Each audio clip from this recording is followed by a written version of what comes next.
We have storytellers because we are in the midst of this series about the stories of God and the stories of us. Quick recap for those of you who were not here. We began with the beginning, in Genesis, where God invited us to get out of the house and go out into the world and make something of ourselves. So we did. And we made a mess of ourselves. So God restored order to the chaotic creation that had become. So in the flood, as God breathed order back over the creation and the water subsided, and God made that covenant with Noah to go out and multiply and populate the entire earth. And so what do? We go to one place, and all of us gather together speaking the same language, and we want to build a name for ourselves. So we begin building the city and this great tower, and we're going to reach up to God, and God says, nope, I told you to go out over the whole earth. So he changed our languages and sent us scattered around the world, and then we began the story, the epic of the creation of the people of God, the calling of Abram and his son Isaac and grandsons Esau and Jacob, who later becomes Israel and has a son Joseph who goes to Egypt and gains favor with Pharaoh, becomes Pharaoh's right-hand man, so to say, invites all of Abram's descendants to be with them in Egypt, and that's where the story ended. They were all fat, dumb, and happy as the people of Israel in Egypt. Our story today picks up some 430 years later, according to the text. All of those folks have all died. Pharaoh has died. Everybody's died. And so what arises from that point is a new king. They don't even call him Pharaoh. He is not named. He is such a lowly character. He doesn't get a name. In fact, he's only called king. And this king has forgotten all of that history. Doesn't know who Joseph is, doesn't care. All he knows is that these people, these Hebrews, these Israelites are growing in number. And he's deeply concerned about this because, after all, we are here to build a name for ourselves, and here are all these foreigners coming into our land, and they're going to wreck our good name. So we need to tamp them down a little bit. So they start a big program of oppression. And they essentially enslave these peoples and force them into labor. And the fruit of that labor is a couple of cities. It's really important to note this. There are a couple of cities that are built, these supply cities, as the king and the empire continue to build that city and build that tower and build that name for themselves. But in spite of all their ruthlessness and all their oppression and all those things, the numbers of the people continue to grow and they continue to spread. And so the king does something that's quite insane. And this is where our story picks up. The king of Egypt said to the Hebrew midwives, one of whom was named Shiphrah and the other Puah, when you act as midwives to the Hebrew women and see them on the birth stool, if it is a boy, kill him. But if it is a girl, she shall live. But the midwives feared God. They did not do as the king of Egypt commanded them, but they let the boys live. So the king of Egypt summoned the midwives and said to them, why have you done this and allowed the boys to live? Because the Hebrew women are not like the Egyptian women, for they are vigorous and they give birth before the midwives come to them. So God dealt with the midwives, and the people multiplied and became very strong. And because the midwives feared God, he gave them families. Then Pharaoh commanded all his people, every boy that is born to the Hebrews you shall throw into the Nile, but you shall let every girl live.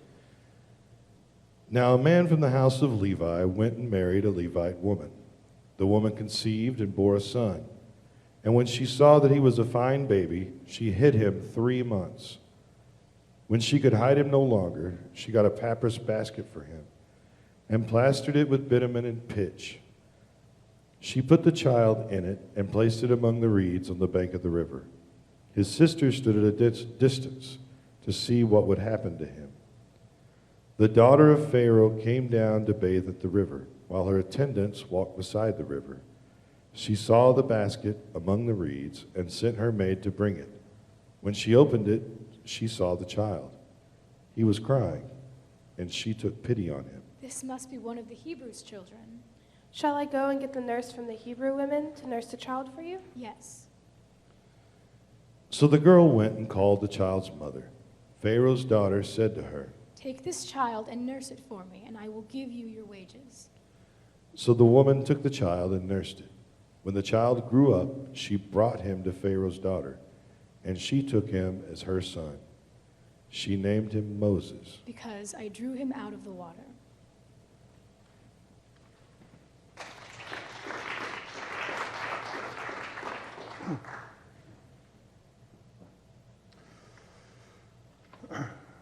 Story and what happens to us when we encounter story is nothing short of amazing. If we think about what happens when we encounter stories, say we go to a movie, and this is why I don't like to go to movie houses that serve food at your seats, because people are walking back and forth in front of me, and it distracts me from what I am there for, and that is to be drawn into the world of the story that's being laid out before me on the big screen. The world around me wants to go away as I enter into that world that is being shown to me. Same thing happens when we read a book.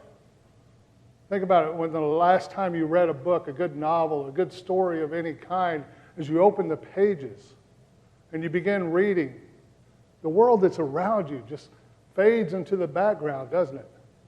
You don't even know the world around you exists any longer, because now your mind, your perception, everything you are is being drawn into this world that the writer is laying out before you as they describe the scene, as they describe the characters and the dialogue between the characters and all those things. That becomes the world that you're in. You're drawn into the world of the story. So story is powerful. And when we are in that world of the story, we begin to identify with characters in the world of that story. Now, the funny thing about story is it happens all the time around us. It's how we make sense of the world that is happening around us, because at any minute we're being bombarded with all these sensations, sense of touch, hearing, smell, sight, all these things, and we need to make sense of all this input coming in, so we put it into story. And stories can be very simple, or they can be very complex and very long. So we identify with these characters within the story, and we can imagine ourselves becoming more like these characters. For instance, and I know I've told some of you this, maybe all of you this, I don't know, but when I was about 5, there was a commercial campaign by Gravy Train Dog Food. In this commercial, there was a train speeding down the track. And in this commercial was, I believe it was a greyhound, that's what my memory says, this dog. And of course this dog is a dog that eats Gravy Train cereal. And what does this dog do? It outruns the speeding train. So my buddy and I are watching these commercials, and we're thinking, we could be like that. So we would go, and coincidentally, his dog had Gravy Train cereal, so we would go and get a piece of Gravy Train cereal, and we would munch on it, and we would take off running, and we were very, very fast. We were drawn into that story, and we identified with that character, that greyhound dog, so deeply that we believed that we could be as that dog was. So that's what story does for us. And that's what's remarkable, as I said last week, about the story that the Hebrew Scripture lays out for us. Because we are so fortunate that they did not whitewash their story. They didn't clean it up. They didn't make it presentable for company. They laid it out there as they understood it, as it happened, the good and the bad and the ugly and everything in between. So in our story today, we're going to encounter some characters. And in this story today, we have the opportunity to recognize ourselves in these characters. We have the opportunity to recognize how these characters react and respond to the world that's happening around them. We have the opportunity to either say, oh, I don't want to be like that. Or maybe on the other side, yes, that looks like who I want to be. Because when we encounter story, our stories being incomplete as they are, we don't know what the end of our story may look like yet. But when we hear someone else's story, we can imagine ours kind of melding into theirs as a possible outcome. When you go to see a superhero movie, I could be that superhero. When you hear a fairy tale and living happily ever after, that teases us into that belief that yes, one day that prince will come and we will live happily ever after. But in these stories that work to reveal God, that work to reveal ourselves and our relationship with God to us, they seem to carry a lot more weight. As I said in the beginning, in the introduction of this story, this long period of time had passed since the time of Joseph and his brothers and all those things that we heard about last week, and then today's story. This is a story of liberation. It's the story of the liberation of a specific people at a specific place at a specific time.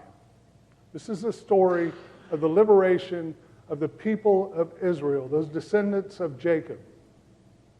And of course, Moses plays a central role. We all know that. But in this story, this little bit of this story today that we're looking at, Moses is pretty much a prop. Doesn't do anything, doesn't say anything. He just kind of lays there. So he's really a prop. So the other characters are the ones that we are drawn to identify with, to try to understand their motives and try to figure out, hey, is that something that works for me? And the first character that we should examine, because sometimes we can identify with the villain, sometimes we can identify with the hero. So the first character we should look at is this king, this unnamed king who isn't even called Pharaoh until far into the text. What is going on there? He doesn't know Joseph. He doesn't care about his history. He doesn't care about how that cooperative effort that they had together saved Egypt and were able to survive through those 7 years of famine because of his actions. He doesn't care about any of that. What he cares about is building empire. What he cares about is having the right people. What he cares about is their name. That's what he cares about. And when he's looking around their area, when he's looking around the kingdom of Egypt, and he's seeing all of these ne'er-do-wells, he's seeing all these foreigners. They seem to be taking over the country. They seem to be diluting the good name of Egypt. And so his response is irrational. Because we hear in the beginning that I shared with you before the storytellers took over, that this population that they began to oppress ruthlessly and use as slaves to do their construction projects, these people were the ones who were building up all of that stuff that is building up their names, but he doesn't care. He is so afraid and so outraged that these people are multiplying and becoming bigger than what they want them to be, that he seeks to destroy them. He seeks to put them away. And what's interesting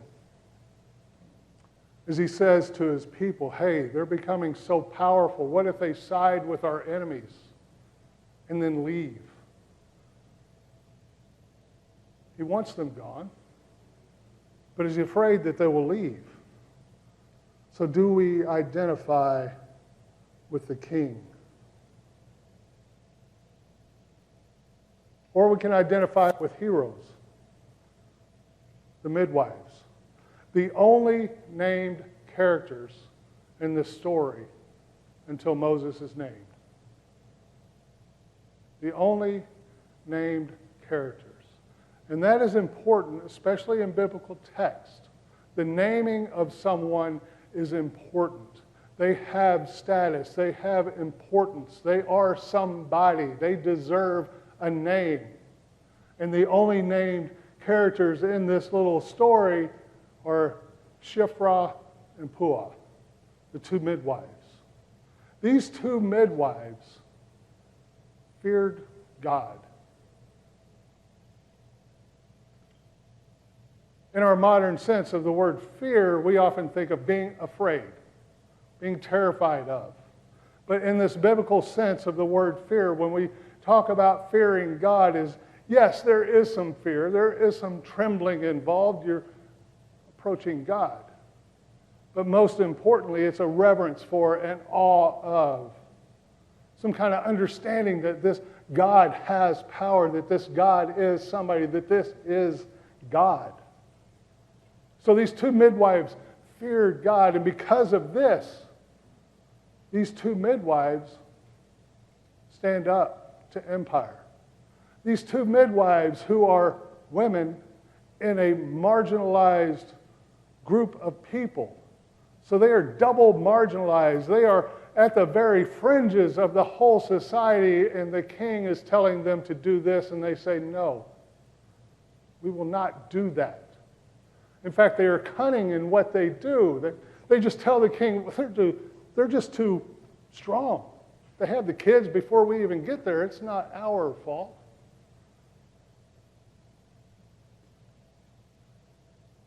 Or perhaps we can identify with Moses' mom. This is the one I struggle with.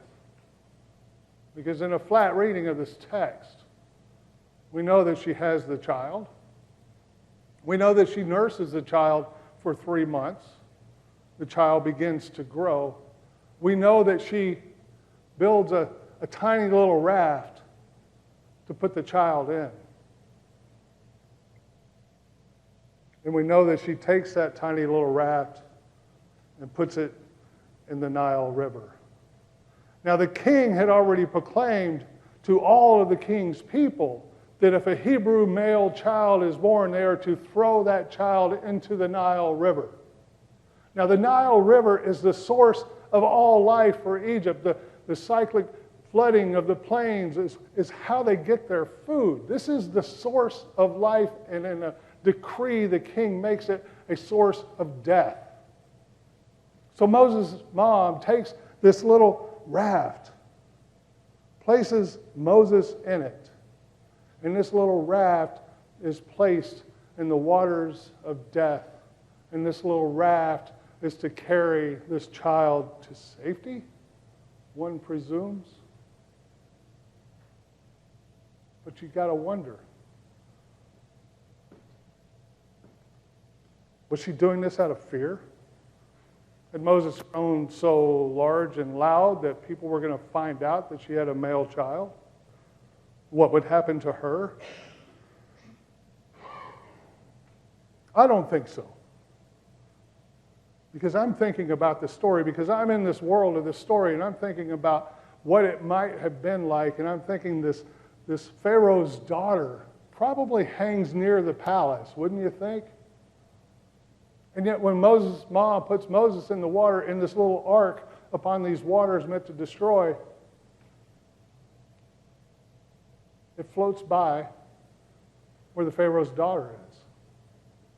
So I'm thinking this Hebrew woman, this Israelite woman probably doesn't live right near the palace. So I'm thinking she probably took that and carried it closer to where that palace was near the river and placed it in the river. I'm thinking that she made some effort to give this kid a chance. I'm thinking that she had some kind of trust in God. So are we like Moses' mother? Or can we more closely identify with Pharaoh's daughter? She doesn't have a real big part, but it is a pretty good sized part.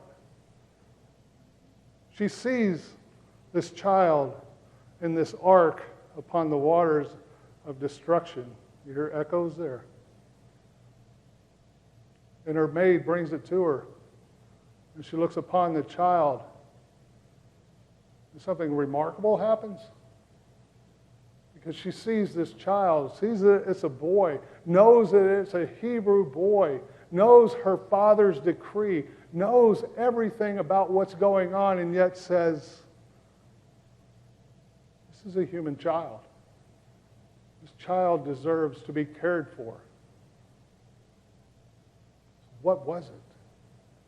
What was it that softened her heart? What was it that made her see it in that way rather than understanding as her father decreed? She is standing up against her father.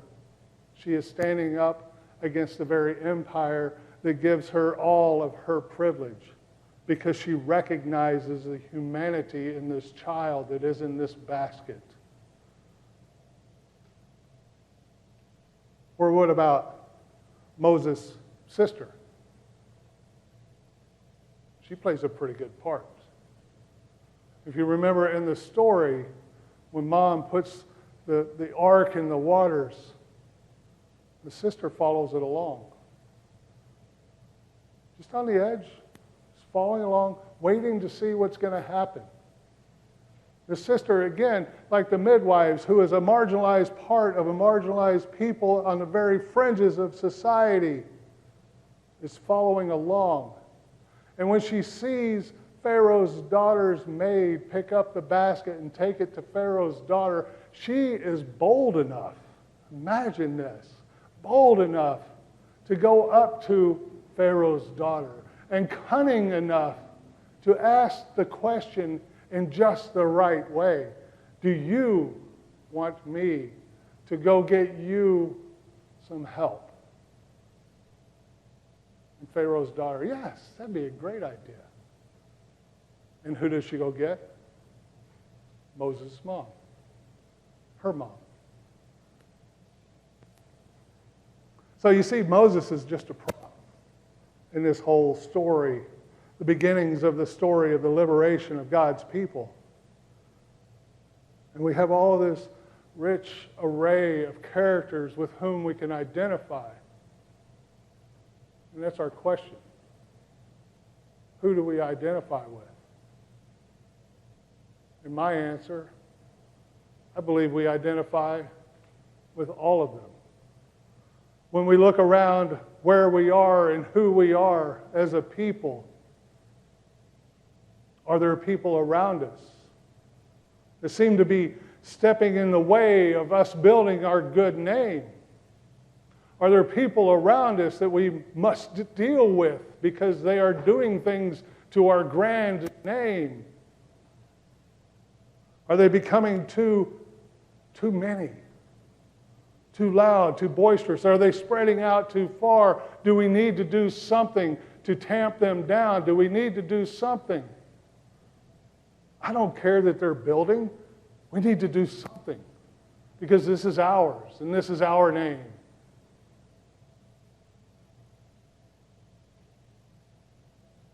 Or are we like the midwives, recognizing the need to stand up against death-dealing edicts from the empire? Are we able to stand up from the fringes, from the margins, and say, that is wrong. That is not life-giving. That is counter to what we understand God has created us to do. For we were created to tend to God's creation. Are we strong enough?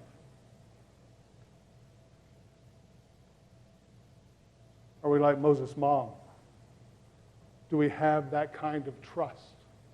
Could we put that which is most precious to us in a position where their lives are at stake, and totally trusting that God will guide whatever it is that we put them into to the right place at the right time so that they can survive? Can we trust God that deeply?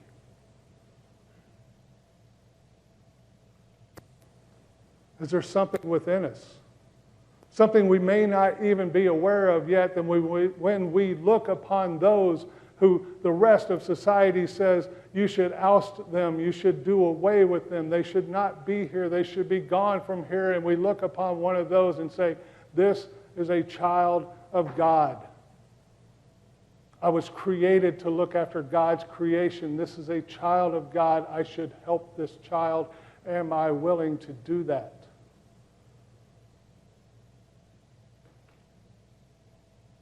Or perhaps, Moses' sister, are we cunning enough to watch as the rivers flow by and see who it is that is floating in that river and respond in a way that they can get the help that they need? I can't answer those questions for you.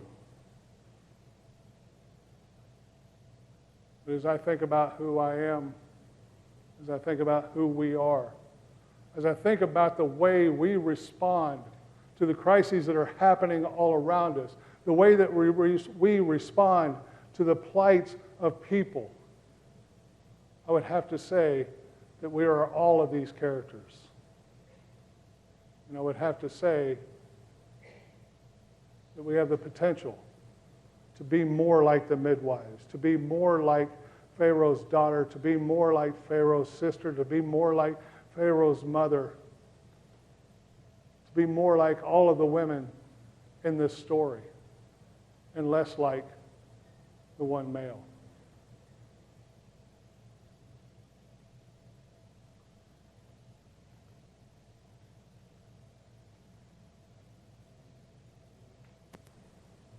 Each and every day, as we encounter story, we have the opportunity to allow these stories to shape and reshape us as God is calling us to be shaped and reshaped. When we identify with the villain of the story, we can identify what is it within us that we need to change. What do we need to look at? How can we be different? How can we respond differently rather than react? When we identify with those heroes or heroines of the story, we can say, yes, I can be like that. This is who God is calling me to be. I can be like that. The one character in this whole little story that we cannot be like is Moses, because he laid there and did absolutely nothing. Let us pray. Oh, beautiful and loving God, in your mercies, you have given us all that we need. You've given us strength and courage, perseverance. You've poured your Spirit out into us. You've given us a calling. And all that we lack now is conviction. So be with us. Guide our steps. Help us to be the ones at the river's edge that are reaching out to those who are languishing.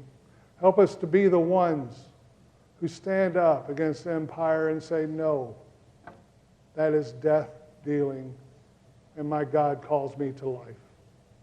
Help us to be the ones. Amen.